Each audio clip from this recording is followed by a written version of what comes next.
கிச்சன்லேருந்து கடலைப்பருப்பு வெள்ளை பூசணிக்காய் போட்டு கூட்டு பண்ணி காமிக்க போகிறேன். வாங்க எப்படி செய்யலான்னு பார்க்கலாம். இதுக்கு நான் 1/4 கிலோ வெள்ளை பூசணிக்காய் எடுத்திருக்கேன்.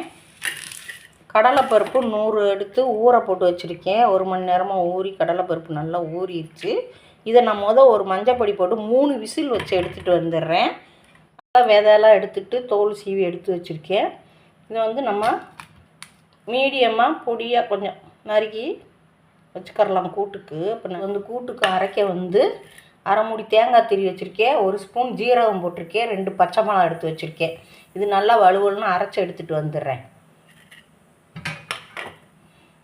இப்போ கடலைப்பருப்பு நல்லா வெந்துருச்சு பாருங்க, குலைவா நல்லா வெந்துருச்சு. இப்போ நம்ம இதோட இந்த பொடியை நறுக்கி வச்ச பூசணிக்காயை சேர்த்துருவோம். வெள்ளை பூசணிக்காய் தடியங்காம்பாங்க. சேர்த்துட்டு சீரகம் தேங்காய் பச்சை மிளகா அரைச்சது இதில் சேர்த்து விட்ருவோம். சேர்த்து விட்டு கொஞ்சமாக தண்ணி ஊற்றி மிக்ஸி ஜாரை கழுவி ஊற்றிட்டு தேவையான அளவு கல்லுப்பு போட்டுக்குவோம். நம்ம இதுக்கு கல்லுப்பு தேவையான அளவு சேர்க்குறேன். இப்போ நம்ம இது 2 விசில் வச்சு எடுத்துகிட்டு வந்துடுவோம்னா வச்சு எடுத்துருக்கேன். கூட்டுக்கு நான் பார்த்துருவோம்.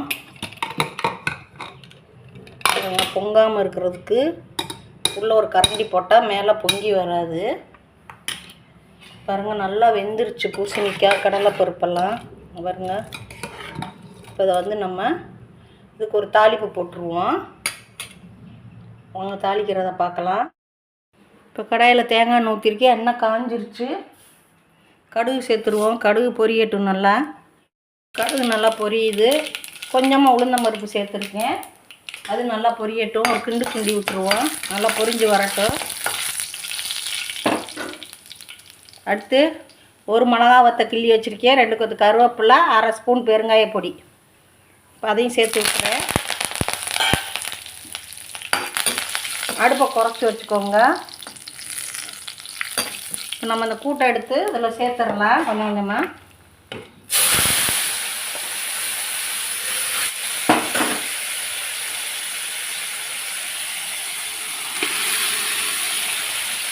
எல்லாத்தையும் சேர்த்தாச்சு. 1/4 டம்ளர் தண்ணி குக்கரை கழுவி கொஞ்சமாக ஒரு 1/4 டம்ளர் தண்ணி ஊற்றிருக்கேன். நல்ல ஒரு கிண்டி விட்டுருவோம்.